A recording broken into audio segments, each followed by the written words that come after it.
Dan kita sudah menyampaikan aspirasi ke DPR maupun pemerintah untuk membuat undang-undang ketenagakerjaan yang baru yang lebih cenderung bagaimana mensejahterakan buruh dan bagaimana menjamin investasi dan investor, mengurangi jam kerja.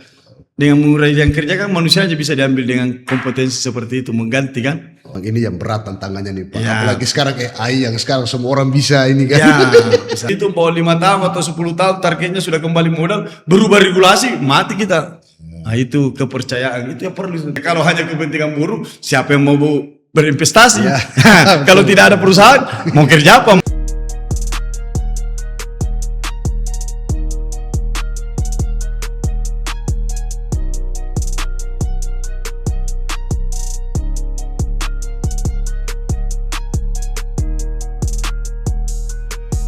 Halo sahabat reformis, kembali lagi dalam acara kita Hub Hura, dan kali ini kita kedatangan seorang narasumber. Kebetulan namanya itu mau mirip dengan saya. Nah, saya Syafruddin Abbas. Nah, kalau narasumber kita kali ini beda dikit aja, Bang Basri Abbas SHMH.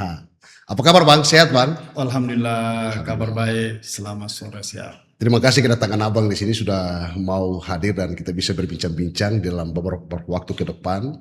Kebetulan Bang Basri ini adalah seorang pimpinan pusat di Federasi Serikat Pekerja Transportasi Indonesia atau biasa kita singkat dengan FSPTI.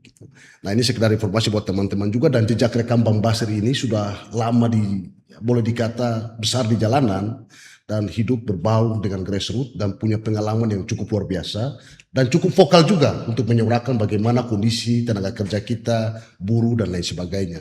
Dan beliau juga ya pernah mengawal hak buruh di Pelabuhan Soekarno-Hatta di Makassar.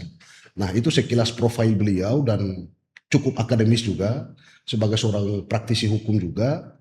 Dan hari ini kita akan berbincang-bincang dengan beliau terkait dengan bagaimana kondisi pekerja di Indonesia, khususnya di sektor transportasi dan buruh. Oke Bang, kita bisa mulai Bang. Siap. Okay. Sebelum masuk ke wacana yang begitu kompleks Bang, saya mau tanya dulu nih, saya tadinya penasaran dengan kesibukan Abang yang begitu padat, yang banyak ini. Saya pengen tahu bagaimana ketika Abang setiap bangun pagi itu, ritual apa saja yang Abang lakukan biar Abang itu bisa on fire untuk mobilitas Abang keseharian itu Bang. Saya pengen tahu aja Bang, saya penasaran di situ Bang. Iya, kalau ritualnya saya habis subuh salat, ya sedikit olahraga sedikit, minum kopi, Iya. sarapan, ya itu aja ritualnya sambil berpikir apa yang harus diperbuat ini hari, apa schedule yang akan dirancang, kemudian bagaimana berpikir tentang regulasi-regulasi yang ada tentang baik dari sisi profesi sebagai serikat buruh, serikat pekerja yang memimpin, ada dua, di sisi lain kami memimpin Federasi Serikat Pekerja Transport Indonesia, SPSI, pekerja transport. Dalam hal ini pekerja transport itu terdiri dari pelabuhan, bandara dan terminal. Itu pimpinan pusatnya. Di sisi lain seluruh pekerja di dalam KSPSI di Provinsi Selatan saya juga yang pimpin. Oke, siap. Ada yang menarik juga nih Pak, Bapak ini kan punya latar belakang pendidikan kan sebagai seorang hukum nih, hukum formal. Nah, saya pengen minta gambarannya aja. Biasanya kalau masyarakat itu kan menganggap bahwa orang hukum itu kan sangat struktural dan kaku nih. Nah, sedangkan kalau hari ini profesi Pak Basri ini yang berhubungan langsung dengan persoalan tenaga kerja ini kan pasti dinamis. Nah, bagaimana hukum formal itu memandang masyarakat yang begitu dinamis hari ini, terutama di sektor tenaga kerja, baik pelabuhan, segala macam itu, bagaimana kira-kira posisi itu Pak? Saya kira kalau aktivitas buruh dari sisi aspek hukum formal, sebenarnya ada sih hubungan, hubungan industrial. Tapi ya dari sisi itu bagaimana memandangnya tergantung kondisi. Kalau kita berbicara hukum pidana, perdata ya hukum formal yang berbicara di pengadilan, gugat-menggugat, itu kan profesi. Tapi kalau kita berbicara hubungan industrial, tentu memang kita harus fleksibel dan dinamis, tergantung kondisi lapangan. Seperti apa harus penyelesaiannya buruh, seperti apa harus menyelesaikan persoalan-persoalan pekerja buruh terkait masalah hak-hak yang sudah diatur di dalam undang ketenagakerjaan. Terus bagaimana mengadvokasi, memperjuangkan para pekerja di seluruh Indonesia agar hak undang-undang dalam pembentuk undang-undang setiap regulasi yang terbit itu kita akan sikapi apakah ini menguntungkan di lapangan atau hanya menguntungkan di satu sisi hanya perusahaannya. Itulah yang kita dinamiskan sehingga kita bisa konstruksi menjadi sebuah regulasi dan pikiran-pikiran seperti ini loh di lapangan. Regulasinya yang harus dibuat seperti ini loh. Kalau regulasinya sudah jadi ya tentu kita jelaskan kepada pengusaha. Regulasinya itu seperti ini dampaknya. Sebagaimana membangun hubungan industrial yang dinamis dan harmonis, tentu patuhi regulasi yang ada. Ya. Nah, menarik nih Pak. Kalau misalnya Bapak dengan mobilitas ini sering naik ke transportasi umum atau lewat udara, darat, bahkan mungkin laut, kira-kira ada pengalaman refleks nggak Pak? Pas menemukan ketika Bapak lagi memobilisasi ataukah dalam ada aktivitas keseharian menikmati transportasi umum atau dan lain sebagainya, ada nggak Bapak temukan hal yang menarik atau refleks di lapangan gitu Pak terkait dengan situasi transportasi kita gitu Pak? Kalau transportasi refleks yang kita alami biasanya umumnya kondisinya memang keteraturan daripada transportasi itu yang ada di negara ini. Keteraturan itu tentu menyangkut efektivitas karena kalau keteraturan, kedisiplinan itu memang yang tidak ada sehingga apa yang menyebabkan ya tentu dengan amburadulnya ini keteraturan Manajemennya. ya manajemen transport ini baik oleh negara atau pemangku kepentingan sehingga membuat ya pekerjanya juga sopir-sopirnya juga punya banyak waktu yang terbuang karena tergantung karena tidak teratur, ada macet, penumpang juga ada kejenuhan untuk naik di transport umum karena itu faktornya karena kejenuhan itu karena tidak teraturnya itu maka perlu memang negara hadir bagaimana di sektor transportasi ini betul-betul dibenahi karena tentu akan bermanfaat kepada kita semua bukan saja kepada penggunanya tetapi kepada pekerjaannya baik sopir-sopirnya tentu kesejahteraan meningkat dengan keteraturan itu. Kalau kita melihat dalam spesifikasi misalnya udara, darat dan bahkan laut misalnya, kira-kira yang menurut Abang pemerintah itu harus benar-benar memperhatikan dan mengevaluasi di sektor yang mana nih yang perlu didahulukan ataukah ada yang perlu dibenahi atau apa gitu? Kalau dibenahi ya tentu yang terutama itu darat. Darat ya. Darat yang kedua itu laut. Ya memang kalau udara kan sudahlah kita sudah tahu agak baik lah ada keteraturannya baik. Tapi kalau darat itu yang sekarang kompetensi kewenangan tumpang tindinya. Kadang darat itu ada kewenangan di Pemda setempat di pemerintah provinsi dan ada juga kewenangan di pemerintah pusat itu tidak terintegrasi dengan baik. Nah itu sehingga kadang di kewenangan darat itu yang tumpang tindih antara kewenangan Pemda dengan kewenangan pemerintah pusat itu yang jadi persoalan. Nah kalau pelabuhan kan laut kan memang kewenangannya masih di pemerintah pusat. Ini yang perlu dibenahi. Dijangkut di pelabuhan-pelabuhan itu. Di pelabuhan kita itu masih seperti buru-buru bagasi, penumpang tidak tertata dengan baik. Banyak porter-porter, istilahnya pengangkut barang ini tidak masuk seperti di bandara itu. Mengangkat barang itu berebutan mengambil barang, berebutan ke penumpang sehingga banyak penumpang merasa jenuh terkait pelayanan-pelayanan ini. Memang ini perlu regulasi bagaimana menata pekerja-pekerja laut itu sehingga buru-buru yang istilahnya kalau di pelabuhan ini transportasi lautnya ini buru bagasi istilahnya buru bagasi. Nah, buru bagasi ini di seluruh Indonesia itu yang tidak tertata dengan bagus, mengambil barang rebutan, tarik menarik biaya angkutnya ini yang tidak ada dasar, tidak ada pedoman. Seperti di darat ini kalau misalnya Gojek ada kan pedomannya tarifnya sekian. Nah kalau buru pelabuhan penumpang mau berangkat, nah barangnya diambil oleh buru pelabuhan itu negosiasi antara dia. Nah makanya pasarnya tergantung kondisi. Nah kenapa tergantung kondisi tarifnya?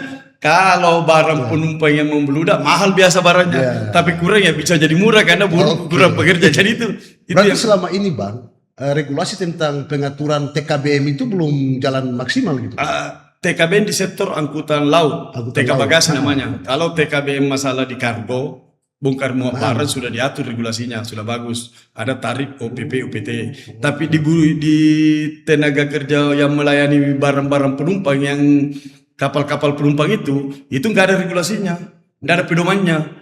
Nah, sehingga buru-buru pelabuhan ketika ada orang yang mau pergi berangkat melalui jasa angkutan laut, nah barangnya itu berdasarkan negosiasi buru-burunya. Kadang yang viral itu banyak kayak diperas. Ya kan tidak ada regulasi. Artinya tergantung di lapangannya ini. Oke, Kalau misalnya contoh lah kecil misalnya di Jakarta lah atau Makassar kan sama. Kalau penumpangnya tujuan Papua ya agak mahal karena orang butuh. Kalau tujuannya lain agak murah karena barang kurang bagaimana. Itu kondisi. Sekarang negara belum mengatur bagaimana sih buruh TK bagasi ini seperti kan di bandara ada porter. Kalau bandara kan istilah porter, kalau pelabuhan istilah TKB TK bagasi. Nah porter ini di bandara kan sudah ditata, tidak semerta-merta kan sudah ada target sekian kalau melayani. Kalau pelabuhan udah ya itulah negosiasi yang jauh. Pihak penumpang dalam hal ini banyak yang di sisi lain yang memang mengelusi, saya akui. Ada yang kayak diperas, kayak kemahalan, gimana. Itu karena memang tidak ada pedoman batas-batas itu. Harusnya kan setiap per kilo ini ada regulasinya. Bahwa kamu boleh menetapkan tarif batas atasnya berapa per kilo. Nah itu supaya ada kepastian. Jadi penumpang itu sudah tahu. Oh saya mau berangkat barang kelebihan bagasi yang diangka itu sekian kilo, sekian uang yang saya harus siapkan untuk membayar buruh. Nah, jadi memang pemerintah harus hadir nih, harus ada SOP-nya sehingga ketertiban di TKBM khususnya di sektor kelautan TK bagasi bagasinya itu bisa lebih teratur kayak lewat jalur transportasi udara atau ke darat yang lain. Oke, selanjutnya nih Pak, saya mau tanya sedikit juga persoalan transportasi ini kan pasti berhubungan kuat dengan persoalan mobilisasi logistik negara terutama atau pemerintah. Nah sejauh ini bagaimana penataan transportasi dan mobilisasi logistik yang hari ini ada di negara kita Pak? Saya minta pandangan. Kalau penataan logistik, pandangan dari kami selaku aktivis atau selalu orang yang menolongi pekerja buruh di bidang logistik TKB ini di transportasi pengangkutan barang itu dari kita tidak ada masalah karena semakin banyak barang semakin terjadi itu birokrasi. Nah birokrasi di kepelabuhan itu terjadi kalau nggak salah ya kurang lebih 18 kementerian lembaga yang harus ini maksudnya kalau mau ya satu pintu lah, ada sebuah badan otoritas yang mengatur administrasi yang bekerja sama dengan buruh pelabuhan agar logistik ini bisa turun. Delay time-nya yang banyak bermasalah kan. Kenapa? Karena ada pemeriksaan bea cukai, ada pemeriksaan karantina, ada Kementerian Perhubungan, ada BUP, Badan Hukum Pelabuhan yang ada di pelabuhan, ada dari aparat kepolisian dan lain-lain sebagainya. Ini yang menjadi penyebab sehingga tumpang tindih tidak adanya satu pintu kewenangan yang ya contohlah kayak kita baru ambil contoh di Singapura. Kenapa Singapura maju? Ya memang dia satu pintu. Di satu pintu kan baik ada semacam tata kelola ya. Tata kelolanya di satu gedung. Di situ juga regulatornya, badan usahanya dan buruhnya juga malah disatukan. Itu jadi kecepatan dia ya memang nggak bisa disaingi. Kalau saya kata saya pernah ke sana kan studi banding itu. Sementara kita kan di sini. Contoh agen perkapalan yang mengantar barang. Nah, isi sandar BUP, bongkar muat ada namanya lagi perusahaan. Ya perusahaan bongkar muat lagi menyiapkan peralatan baru TKB bongkar. Ada lagi yang menyiapkan mobil ekspedisinya. Nah, itu juga itu mata rantai itu bagaimana bisa dipangkas dengan mata rantai itu. Itulah ya perlunya ya saya pikir regulasi ini perlu pembenahan di antara kementerian lembaga agar regulasinya ini kalau bisa satu pintu. Misalnya badan otoritas pelabuhan di situ semua bea cukainya. Kan enak kan satu kali urus orang efektif dan efisien. Dengan efektif dan efisien tentu delay time akan turun. Delay time turun akan menguntungkan investasi. Pengusaha akan suka barang karena pasti murah. Dampaknya ke masyarakat yang murah. Karena kalau semakin lama kapal di pelabuhan, tentu biaya logistik akan tinggi. Karena biaya kos itu, jasa-jasa itu. Jasa kepelabuhan yang tinggi. Kecuali negara mau hadir, tidak menerapkan jasa pelabuhan per hari, ya tidak masalah. Tapi kan negara berdasarkan pajaknya, jasa kepelabuhanan itu setiap berapa hari kapal dihitung. Ada yang dolar, kalau dia pakai dolar, rupiah per harinya itu. Nah kalau terjadi bongkar muat mata rantai ini tidak diefisiensikan, ya tentu biaya logistik ini tinggi, biaya sandar kapalnya orang tinggi, ya tentu biaya tarif untuk ongkos bongkarnya orang ke kapalnya para penyewa ya tinggi juga, ya tentu berdampak kepada logistik, bahan tinggi di lapangan. Kan seperti itu. Itu kan rumusnya. Dari penjelasan Bapak ini saya coba menilik satu hal. aktivitas buruh misalnya pekerja ini kan pasti punya resiko tinggi nih Pak. Kayak tadi bongkar muat segala macam. Nah, untuk K3-nya ataukah keselamatan kerja bagi saudara-saudara kita yang pekerja ini, apakah sudah diatur ketat ataukah dimonitoring, dievaluasi secara baik oleh pemerintah ataukah pihak otoritas di jasa pelabuhan dan sebagainya atau tidak Pak? Sehingga kan harus ada sinergi nih antara investor dengan pihak tenaga kerja supaya keselamatan kerja juga kan harus diperhatikan juga oleh pemerintah. Kira-kira itu bagaimana Pak perkembangan sekarang? Kalau K3-nya saya pikir sudah regulasinya sudah jelas. Terkait pekerja TKBM, terkait K3-nya sudah dijamin di undang-undang. Jadi sebuah pengguna jasa yang memakai jasa melalui koperasi TKBM, koperasi inilah yang menyiapkan K3 dan jaminan sosial. Dan implementasi di lapangan tentu BUP juga, keterlibatan BUP. Kalau dia badan usaha pelabuhan, ya seperti Pelindo. Kalau ya itu kan yang pengelola kan. Berarti sejauh ini tuh belum ada masalah yang serius lah ya soal. Kalau K3 tidak ada masalah yang serius. Itu minim karena memang ada sih beberapa penerapan K3-nya yang mungkin di daerah-daerah terpencil.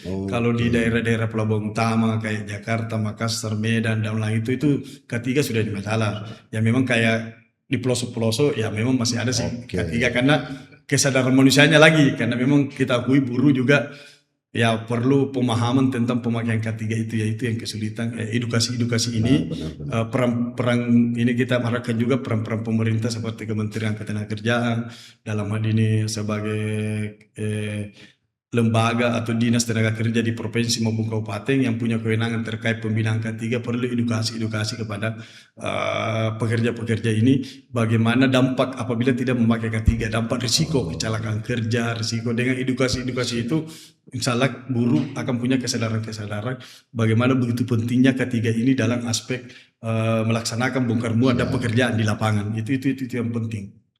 Jadi Pak, selain urusan keselamatan kerja nih, nah kan pasti ada problem-problem lain yang sering kita temukan. Itu biasanya pekerja kita itu kadang ada semacam asumsi dari pihak investor ataukah pengusaha yang kadang bilang bahwa pekerja kita ini kurang produktif, kurang kompetitif. Nah, kira-kira di organisasi Bapak yang hari ini Bapak pimpin ini, bagaimana menyikapi persoalan-persoalan semacam itu?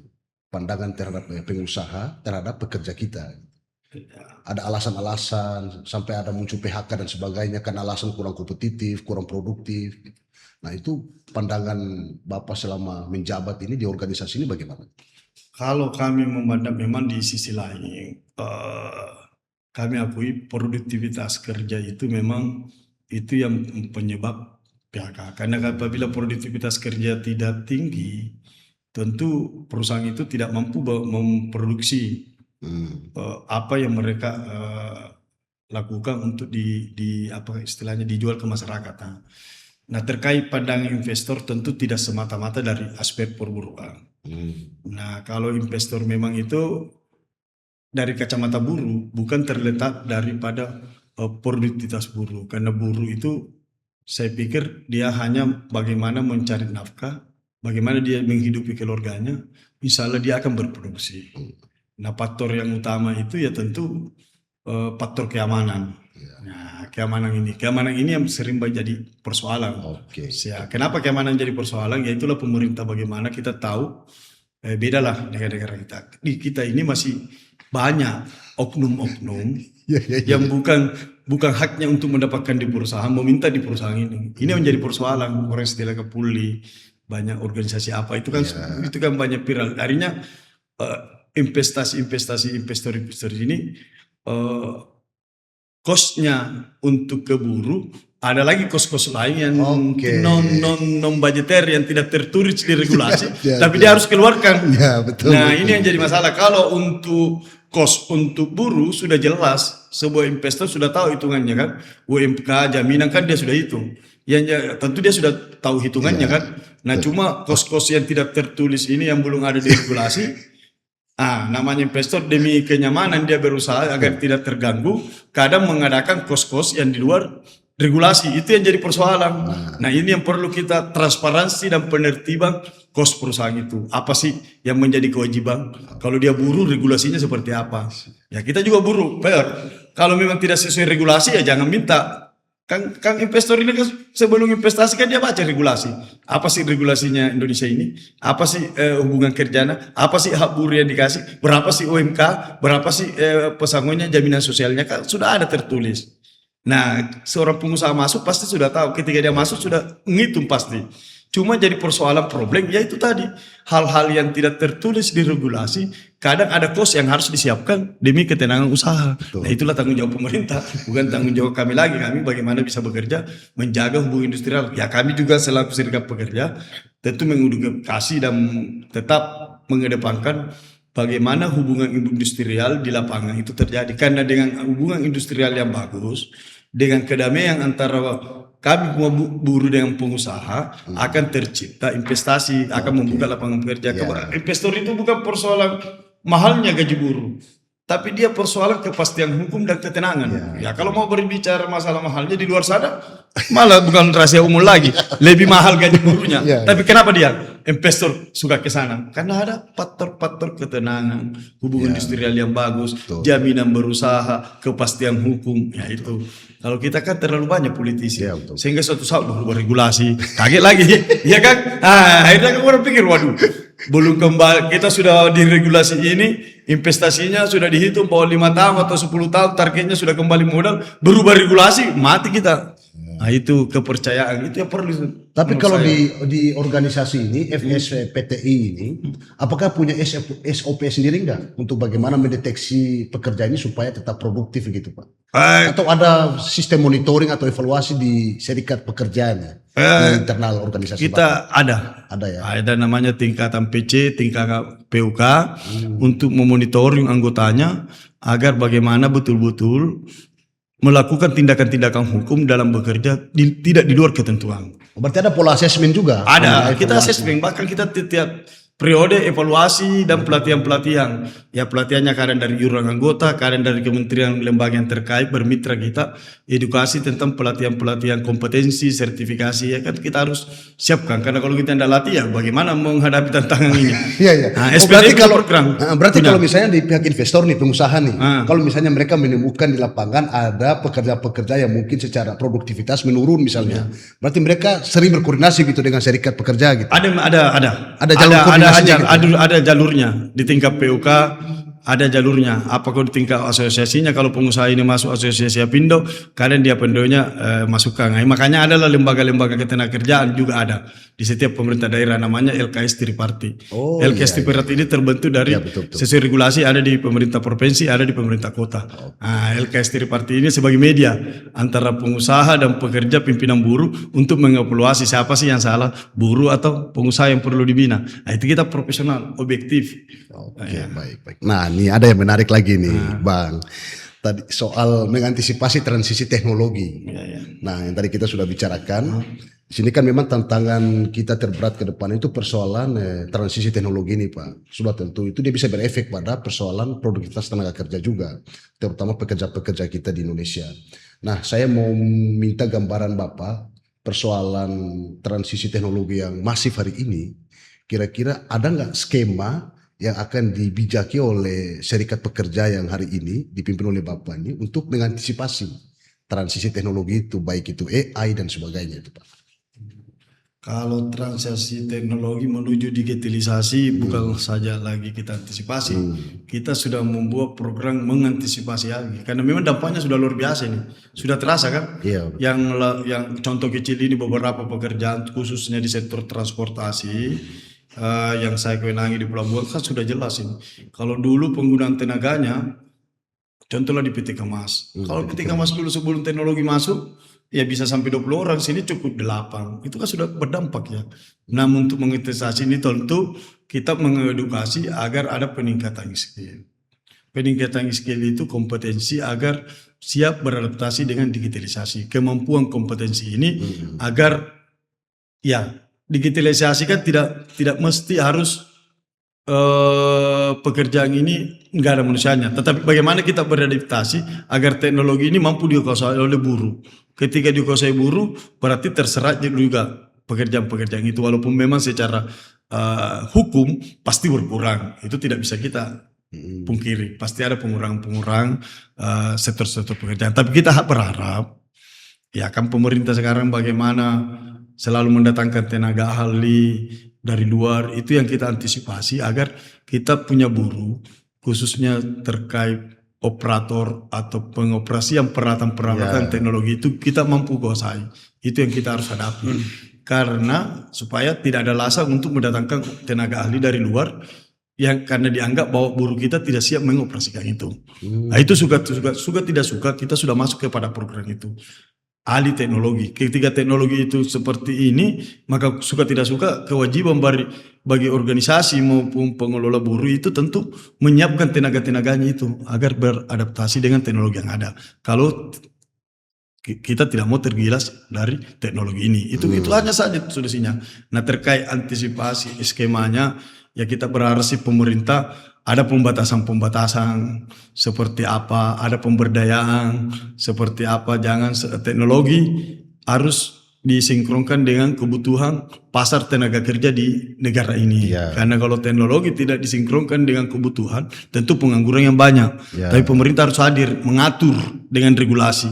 Yang teknologi yang non teknologi ada bagian-bagian yang masih perlu harus tetap diperdayakan menggunakan. Ya contohlah misalnya jalan tol yang seperti jalan tol ini kan sudah salah. Apakah harus boleh? Ya tentu harus ada jaring pengaman bahwa jalan tol itu tetap menggunakan manusia, minimal dia mengawasi. Kalau ada trouble tetap diperdayakan. Jangan mengatakan jauh pengawasnya. Ya makanya harus ada pola jam kerja. Tapi itu kan konsekuensi Pak ya. Kan konsekuensi itu. Pasti misalnya dari 15 orang bisa berkurang jadi 8 orang. Itu kan konsekuensi dari tadi transisi teknologi itu. Nah kira-kira sampai detik ini pengalaman Bapak di serikat pekerja itu, apakah ada yang menimbulkan masalah serius enggak? Kalau misalnya dari tadinya 15 orang bisa berkurang sekitar 8 orang. Nah sisanya yang berkurang itu mau dikemanakan orang-orang ini. Sedangkan mereka punya kebutuhan juga. Pribadi, keluarga. Nah itu ada masalah-masalah yang timbul di lapangan enggak kayak begitu Pak? Ya, jelas ada masalah. Konsekuensi memang ada pengurangan. Cuma kita masih bertahan tergantung jam. Kita berharap buruh kalau memang teknologi masuk, misalnya dia berkurang 8, tapi di jam kerjanya ini yang berbicara. Kalau misalnya contoh setiap manusia bekerja 8 jam, dengan pengurangan ini kalau bisa ada 4 jam ya diganti orangnya, bagaimana pengaturannya. Kan itu rumusnya. Solusi ya, pola sistem kerjanya. Pola sistem kerja kan selama ini 24 jam per 7. Ya, 8 jam kerja kan 24 jam. Nah 8 jam ini dengan manusia ini misalnya 15, kalau dia dikurangi kan tinggal 8. Untuk memperdayakan ini ya jam kerjanya, efisiensinya diganti di sip-sip kerja. Itu solusinya. Supaya tidak, ya minimal lah mungkin jam kerjanya yang selama ini 8 jam, 1 jam kerja. Bagaimana pemerintah memikirkan pola regulasi ini seperti negara-negara bagaimana mengurangi jam kerja. Dengan mengurangi jam kerja kan manusia aja bisa diambil dengan kompetensi seperti itu, mengganti kan. Ya kan? Itu hanya solusinya kalau bagi saya negara. Ya. Nah, selain urusan sistem dan pola kerja kayak tadi misalnya ada pengurangan Pak. Ini kan tentu harus ada konsekuensi lain yaitu pengembangan skill pekerja terkait bagaimana bisa bersahabat dengan teknologi yang terus mengalami inovasi nih kan. Nah dalam pengembangan skill pekerja itu Pak, itu kan biasanya kan tanggung jawab perusahaan nih, tanggung jawab investor ataukah pengusaha, ataukah ada kerjasama antara serikat pekerja dengan pihak pengusaha ini untuk pengembangan skill tenaga kerjanya Pak? Kalau pengembangan skill, ada pelatihan misalnya kayak gitu? Ya, kalau pengembangan skill kita mengedukasi kita dari serikat pekerja peranannya, kita mendorong pihak pengusahanya. Kemudian pemerintah kita dorong, ya alhamdulillah sudah dibuka BLK, Balai Latihan Kerja. Bahkan beberapa organisasi serikat mendirikan BLK sendiri. Ada BLK. Oh berarti dari serikat pekerja juga ada? Ada BLK komunitas. Nah BLK komunitas ini di setiap perusahaan kebutuhan skill apa yang dibutuhkan di perusahaan itu, materinya seperti apa, itu yang kita genjot bagaimana mampu beradaptasi dengan skill dan kebutuhan perusahaan itu dengan balai latihan kerja, baik melalui balai latihan kerja pemerintah maupun balai latihan komunitas itu dalam konteks organisasi serikat, yaitu dari Kemenaker pernah ada program itu bahwa organisasi bisa mendirikan balai latihan kerja untuk anggotanya di perusahaan-perusahaan itu untuk mengikuti adaptasi. Nah tergantung pembiayaannya itulah kadang kita partisipasi dari kerjasama. Biasanya kalau kita transportasi Pelindo biasa ikut terlibat membantu Pelindo ya. Pelindo BUP. Nah, biasa PT Pelindo ikut membantu pelatihan-pelatihan K3, pelatihan sertifikasi kompetensi bersama dengan Kementerian Ketenagakerjaan maupun dinas tempat melalui balai latihan kerja itu kerjasama yang kita lakukan selama ini. Memang ini yang berat tantangannya nih Pak. Ya. Apalagi sekarang AI yang sekarang semua orang bisa ini kan. Ya, bisa. Ya, Oke, siapa? Ya. Jadi, nah ini satu lagi nih Pak yang saya pikir ini agak lumayan menguras energi kita juga pada saat pembahasan soal Undang-Undang Cipta Kerja. Nah tentu Bang Basri ini sebagai seorang pakar hukum juga lah, katakanlah begitu. Sebagai seorang magister hukum juga pasti tentu punya pandangan sendiri terkait dengan kondisi hukum kita yang lebih spesifik ke Undang-Undang Tenaga Kerja. Nah saya mau tanya nih Bang, sebagai abang sebagai seorang pakar hukum nih ya, melihat undang-undang kita, Undang-Undang Cipta Kerja khususnya saat ini, apakah sudah cukup manis untuk investor, tapi gurih untuk buruh, ataukah masih ada hambar di satu sisi? Kalau Undang-Undang Cipta Kerja kemarin yang sempat ditolak MK, ya saya pikir ya buruh kan sudah menolak. Ya kalau di investor mungkin manis, tapi investor apa dulu? Investornya ini manisnya di investor-investor yang dalam negeri sendiri sebenarnya. Kalau luar negeri kan ada problem sebenarnya itu Cipta Kerja, karena dia kan tidak masalah kepastian. Nah kenapa kita katakan Cipta Kerja kemarin kita gerakan buruh menolak? Karena ada beberapa regulasi yang diatur yang sangat merugikan buruh.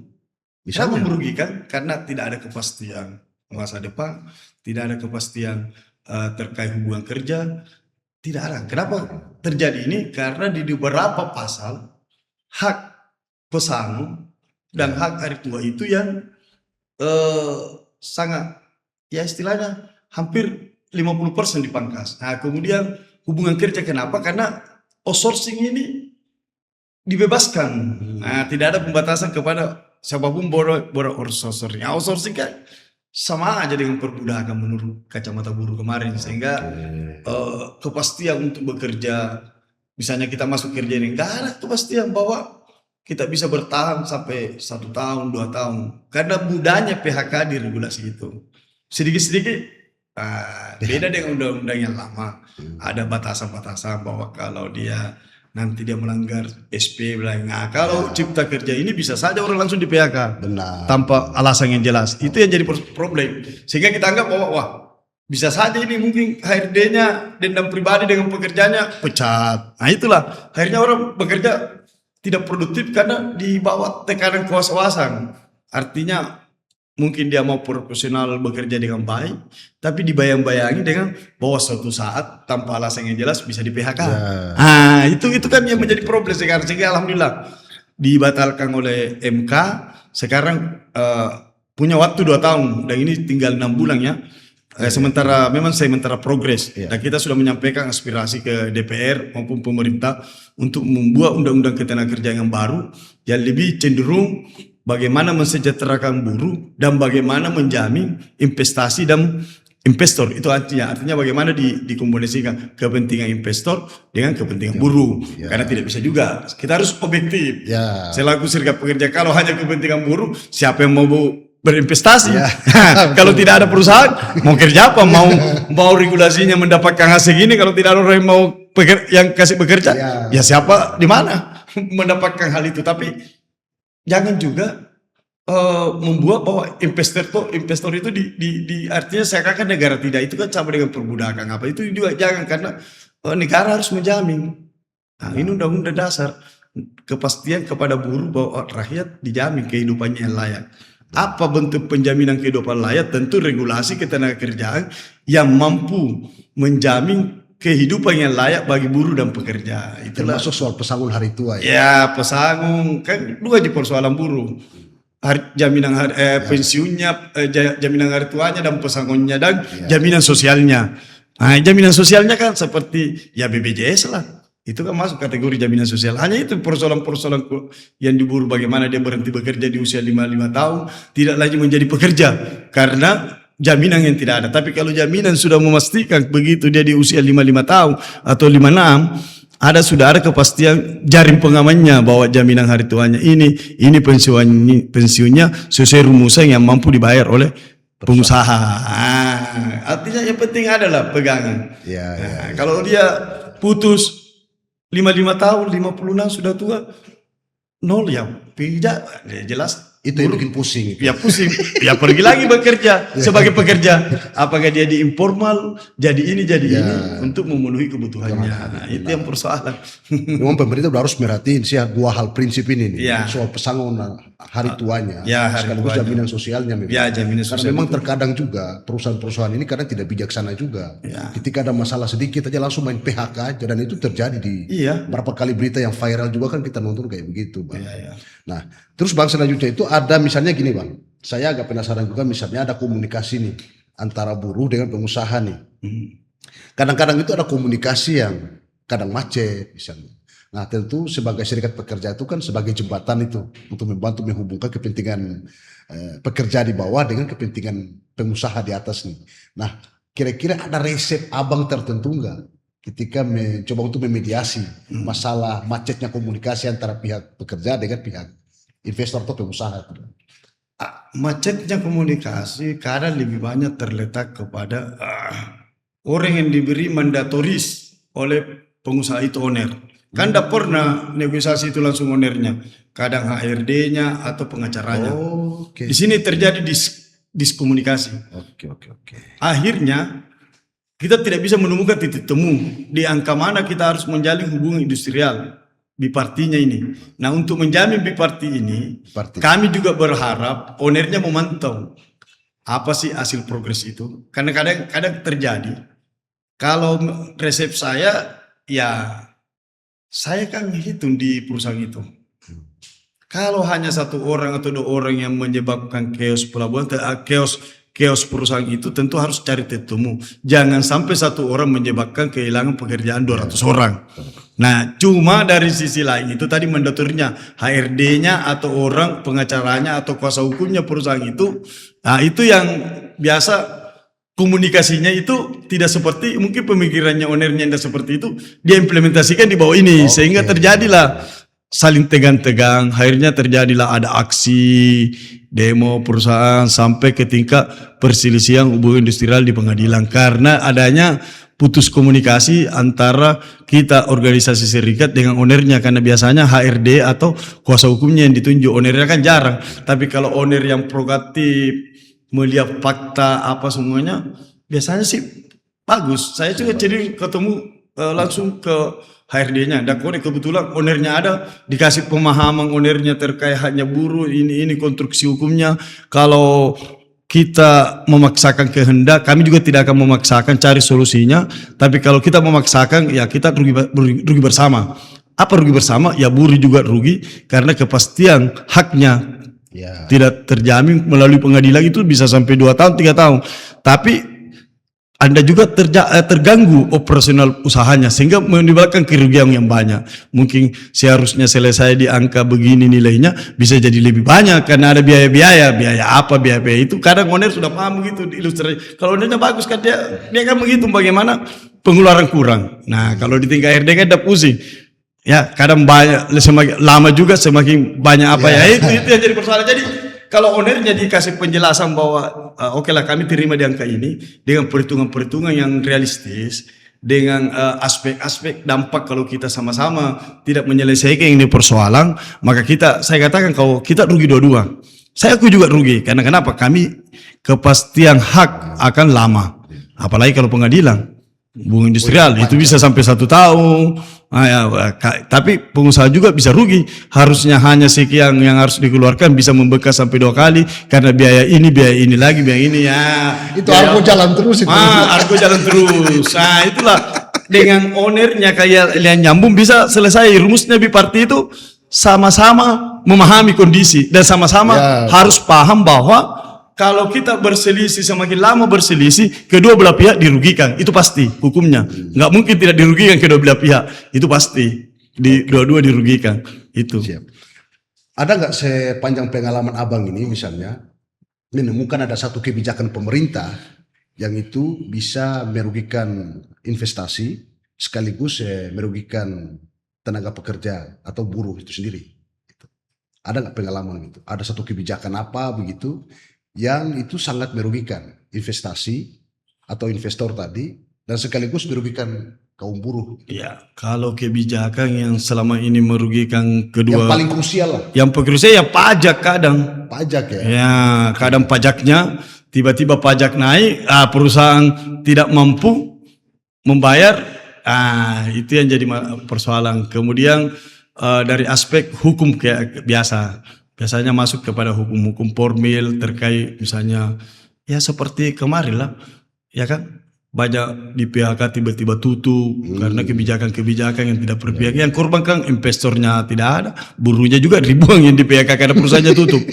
Itu kadang pajaknya kah atau semacam ya delik pidana itu yang kena biasa pengusaha. Yang kemarin itu kan ada semacam ya perusahaan yang besar kemarin cerita apa kan itu kan betul. masalah pajak dan delik pidana. Ya, Kita masuk delik pidana, pengusahanya sudah chaos. Itu yang masalah terkait itu atau kebijakan daripada pemerintah yang tiba-tiba menaikkan suku bunga. Ini kan perusahaan banyak juga yang pinjam di bank. Tiba-tiba naikkan suku bunga, perusahaan tidak mampu, tidak sebanding dengan Gulung tikar itu bang. Iya, gulung tikar. Kalau suku bunga naik 20-50%, ya, silakan. Gulung tikar itu ya ruginya tentu kita karena pasti ribuan PHK kan. Kalau gulung tikar ya mau apa?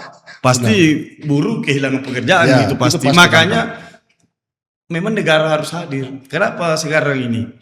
Sekarang kondisi kan kita dihantui PHK. Ini kan kondisi sekarang yang terjadi. Lagi gejolak dolar. Gitu. Ya gejolak dolar bagaimana? Ini kita harap pemerintah di bawah pemerintahan Bapak Prabowo ada kebijakan-kebijakan yang ekstrim. Bagaimana menyelamatkan investasi sehingga tidak terjadi PHK. Itu intinya. Oke. Berarti harus ada semacam kebijakan yang dikeluarkan oleh pemerintah supaya membenahi iklim investasi, sekaligus tidak menumbalkan tenaga kerja ini. Iya, kalau investasi bagus, kepastian hukum berusaha bagus, tidak gampang merubah regulasi, ada kepastian investor dan investor tidak menarik dananya, ya tentu kan tidak mungkin terjadi PHK karena tidak ada perusahaan yang tutup. Tapi kalau dia tidak bikin kebijakan ya buang waktu. Apalagi kalau suku bunga dinaikkan, bahaya juga itu Bang. Ya itu kan suku bunga itu yang menjadi masalah. Ya, yang ditakutkan investor kan ini kan sudah tahu suku bunganya dia berinvestasi tiba-tiba dinaikkan ya. Mau ambil di mana? Itu peranan itu kan peranan negara. Benar. Bagaimana programnya betul-betul menciptakan daya beli masyarakat. Itu aja. Program pemerintah itu harus menciptakan bagaimana tercipta daya beli masyarakat. Ketika tercipta daya beli masyarakat, berarti perusahaan-perusahaan ini bisa tumbuh dengan baik. Ya, baik dari perusahaan retail, perusahaan logistik, apa semua dengan tumbuhnya daya beli, perputaran ekonomi bagus kan? Nggak masalah kan? Tapi kalau ini ada yang mandate, itu hanya buang waktu kan saja. Ya kalau banyak penganggur kan, ya bahaya juga gimana? Ya resiko. Itu pasti resikonya itu kriminal pasti ngikut. Iya, sudah pasti resikonya pengangguran. Mau kerja orang sudah tidak bisa kerja lagi. Kalau perusahaan-perusahaan ya itulah makanya memang ya harus kerja keras pemerintah ini harus bagaimana menjaga ini. Benar. Ya itulah beliau-beliau ini yang duduk di pemerintahnya bagaimana berpikir tentang itu. Ya, kita dari serikat buruh, pekerja serikat buruh ya apa daya kita. Kita hanya mengadvokasi buruh kita bagaimana bekerja profesional, produktif, mampu menciptakan hubungan industrial yang dinamis dan harmonis. Dengan cipta harmonis dinamis, itulah peranan kita menjaga iklim investasi supaya rasa aman pengusaha ada, tidak terjadi gejolak di lapangan seperti itu. Itulah yang kita jaminkan kepada bahwa dampaknya kalau kita selalu bergejolak dengan pengusaha, ya ada dampak yang lebih besar. Ya, hal-hal terkait persoalan-persoalan kesejahteraan yang tidak diregulasi, ya mungkin kita masih melihat kondisi perusahaan bagaimana mendudukkan, cari solusinya yang baik. Ya, kita pilih sekarang tapi langsung hilang, atau kita pilih cari solusinya tapi bisa jangka panjangnya jauh lebih baik. Itu yang kita pikirkan. itu. Nah, kadang ini kan Bang, kalau saya perhatikan ya, memang buruh itu dicari ketika pas ada masalah nih. Padahal harapan kita itu kan sebelum perusahaan itu didirikan, harusnya kan buruh, situasi dan kondisi pekerja kita, buruh dan sebagainya ini harus kan masuk dalam skema investasi juga dari sejak awal. Jangan nanti ketika perusahaan sudah didirikan, baru nasib buruh dipikirkan belakangan. Nah itu kan kadang masalah itu Bang. Nah kira-kira menurut Abang itu bagaimana itu? Pada proses pendirian sebuah perusahaan ataukah pabrik misalnya, ataukah ada investasi yang masuk, harusnya kan skema tenaga kerja kita kan juga harus disertakan langsung bersamaan itu. Jangan nanti ketika ada masalah atau sudah didirikan, baru nasib buruh dipikirkan belakangan. Nah itu ada nggak kejadian yang dialami Abang ketika ada masalah? Iya, kalau sekarang ya cenderung seperti itu sih. Cenderung seperti itu. Ya mendirikan perusahaan dulu, Oke. baru mencari pekerja. Memang sih seharusnya kalau mau profesional, Ya. kita mendirikan perusahaan di sektor apa ini. Nah seharusnya ketika sudah memapping biaya, bahwa sekian biaya perusahaan harus di mapping pekerjaannya, kebutuhan pekerja siap seperti ini. Kalau perlu merekrut memang. Kalau PT ini sudah mau mendirikan izin-izinnya, misalnya targetnya memang 6 bulan baru beroperasi, seharusnya sudah dibuka lowongan kerja untuk membicarakan kepada pekerjanya baik-baik. Bahwa perusahaan yang kita bangun seperti ini, omsetnya seperti ini, transparansi kan? Kamu mungkin saya gaji seperti ini, jaminanmu seperti ini, produktivitasmu harus seperti ini supaya perusahaan jalan terus. Oke. Nah, Harusnya begitu idealnya. Idealnya. Supaya dengan sistem begini, dia sudah tahu bahwa dia akan bekerja di perusahaan seperti ini profitnya. Nah ketika dia tahu, dia sudah tahu iya atau tidak. Kalau bilang iya, ya majukan semakin banyak. Nah yang kedua, perusahaan harus menjamin namanya produktivitas itu yang tidak jalan selama ini di buruh, di lapangan adalah regulasinya ada. Tapi sudah hampir 80%, ada sih berapa yang namanya struktur skala upah. Ini yang jadi problem di buruh, kombinasinya dengan produktivitas. Pekerja 1 tahun, pekerja 5 tahun, pekerja yang berproduksi sama pendapatan upahnya. Oke. Nah, seharusnya diregulasi ada namanya struktur skala upah, di mana dibuat oleh seorang pengusaha, di mana pekerjanya mengetahui. Contoh struktur upah itu misalnya masa kerja, produktivitas. Nah, dia mendapatkan gaji seperti ini. Artinya dia merangsang buruh. Bagi yang malas, ya tentu tidak banyak penghasilan. Bagi sudah ada pedomannya. Harusnya dibuat matriksnya yang ada nih, matriks terus. Karena sekarang yang terjadi di daerah begitu UMP naik, hanya menyelesaikan semua sama. Pekerja 1 tahun, 2 tahun, 3 tahun ya sama gajinya. UMP dan UMK. Struktur skala upah yang harus dipikirkan oleh pengusaha dan membuat matriksnya. Nah, kalau perusahaan mau bagus saling mengisi, ya struktur skala upah itu yang menjadi pedoman. Harus dibuat matriksnya, masa kerja orangnya seperti ini, kalau dia berproduksi seperti ini pendapatannya. Akhirnya ada pembedaan pendapatan orang yang rajin dan orang yang lama berbeda. Orang berarti kan semangat. Ya kan, ya kalau sekarang kan ya dengan konsep UMP, UMK tanpa struktur skala upah, ya buruh kan begitu motivasinya itu. Ya, betul. Gimana ya gairah kerjanya? Hanya memenuhi waktu jam kerja. Yang penting kami kerja 7 jam, mau bagaimana? Ya kan sama juga. Baik yang rajin, baik yang malas sama upahnya. itu tantangan di dunia kerjaan yang perlu dibenahi. Struktur skala upah. Ya, apakah sejauh ini sudah ada respon yang serius dari pihak pemerintah belum soal struktur skala upah ini? Kalau respon dari pemerintah sudah kadang di dalam regulasi pedoman ada, tapi sanksi tidak ada. Itu masalah. Namanya regulasi, dia hanya bersifat sunnah, karena tidak ada sanksi bagi pengusaha. Mau jalankan boleh iya, mau jalankan tidak masalah. Banyak pengusaha karena bersifat sunnah, ya tidak dijalankan. Harusnya pedoman itu dibuat regulasi bagaimana kalau seorang pengusaha tidak menjalankan itu, apa sanksinya, supaya serius nih, ya kan? Nah, terus kalau itu sangat penting bagi buruh untuk kesejahteraannya. Kasihan kalau dia bagus, ya sehingga dia lagi tidak, kalau dengan struktur skala upah ya dia bisa bertahan di perusahaan itu, bahwa saya ada jaminan semakin saya lama pendapatan semakin. Tapi kalau sekarang kan dengan tidak adanya itu kadang ini sudah bekerja di perusahaan ini. Sebenarnya profitnya perusahaan bagus sih.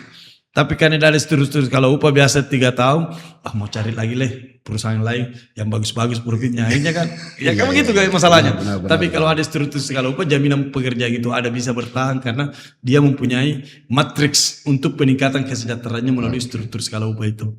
Nah itu. Siap. Oke Bang, jadi ini menarik Bang. Kira-kira negara itu harus memang hadir, tapi kan kejadian selama ini yang kita lihat itu kan sering terjadi demikian. Pabrik sudah berdiri, ya kan? Dari awal perencanaan itu tidak dilibatkan persoalan bagaimana nasib pekerja nanti pada saat proses perjalanan kerja itu. Nah, ketika pabrik sudah berdiri baru dipikirkan hal-hal yang teknis kayak tadi itu Pak. Nah, itu yang bikin jadi banyak masalah sebetulnya. Makanya ketika ada pada saat PHK, entah nasib mereka seperti apa, segala macam. Nah, itu yang bikin banyak masalah, termasuk di perusahaan-perusahaan tambang pun juga banyak itu kasihan. Nah, jadi kira-kira hari ini misalnya kalau Abang ini berada di satu meja nih dengan pemerintah terkait terutama misalnya Kementerian Persoalan Tenaga Kerja atau kalau langsung di hadapan para investor yang punya saham ini atau para owner ini sekaligus yang ketika Abang berada di depan presiden misalnya, kira-kira apa yang perlu Abang sampaikan dengan kondisi pekerja kita hari ini? Ya, tentu kami menyampaikan beberapa hal seperti yang tadi saya disampaikan bahwa buruh itu simple untuk menjamin dia ada kepastian hukum terkait jaminan-jaminan tadi, baik jaminan sosial, jaminan hari tua dan jaminan masa depan dia. Kemudian jaminan kepastian kerja melalui struktur skala upah itu. Nah, ketika jaminan itu ada, tentu buruh menjadi ketenangan dan dia akan profesional. Karena kalau dia kehilangan pekerjaan dia dari itu setelah dia sudah dijamin, ada risiko yang akan dia dapatkan. Di mana tentu ya akan merasa bahwa kalau saya tidak berbuat profesional, kami akan kehilangan pekerjaan di mana sudah terjamin.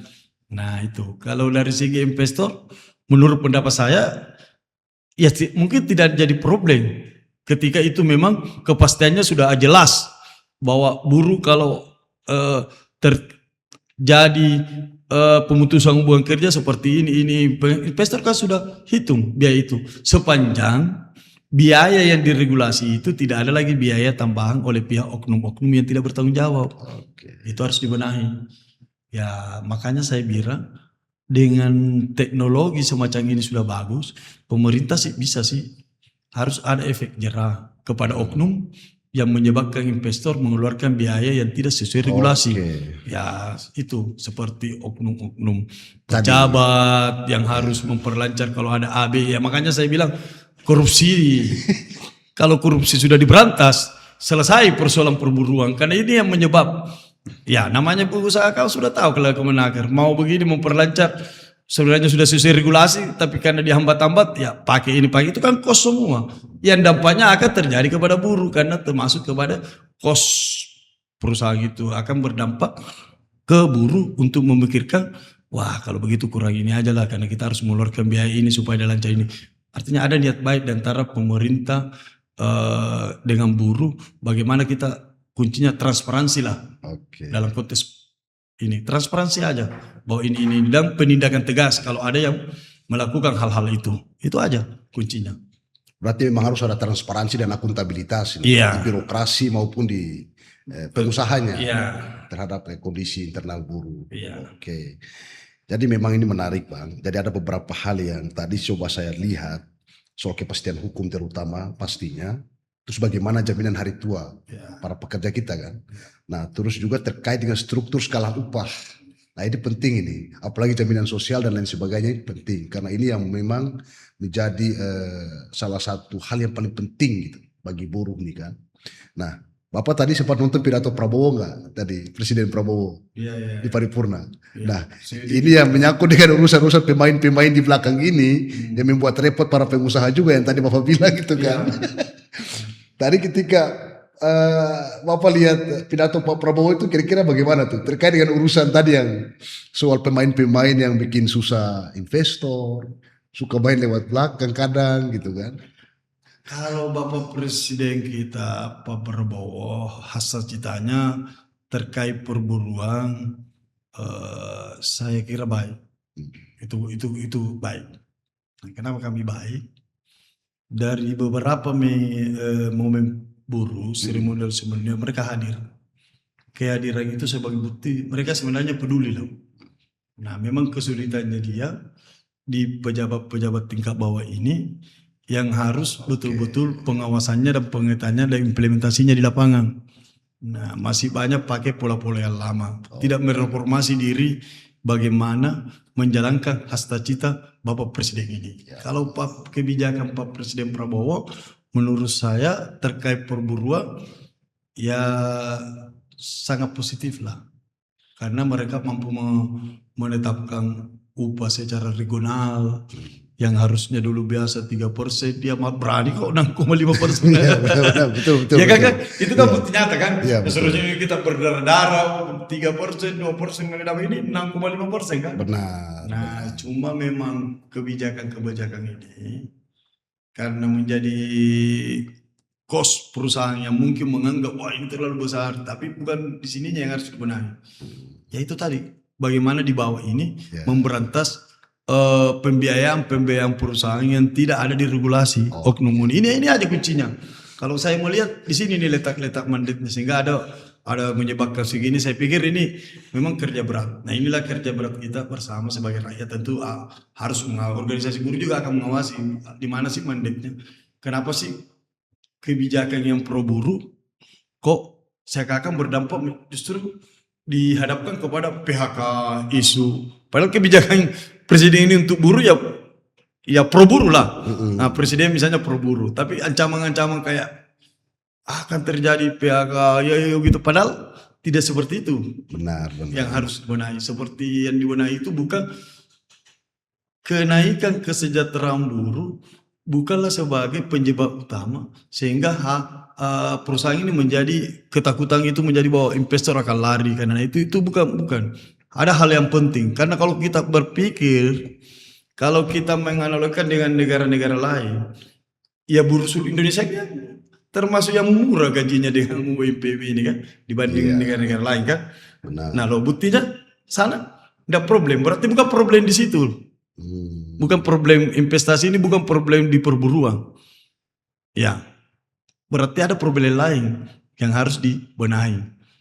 Kepercayaan investor itu bukan kepercayaan bahwa buruhnya yang menjadi tolak pikirnya investor itu mau berinvestasi bukan karena buruhnya ini tinggi, bukan di situ letaknya. Tapi kepercayaannya ini kepada negara bagaimana menjamin investasi itu ada kepastian hukum.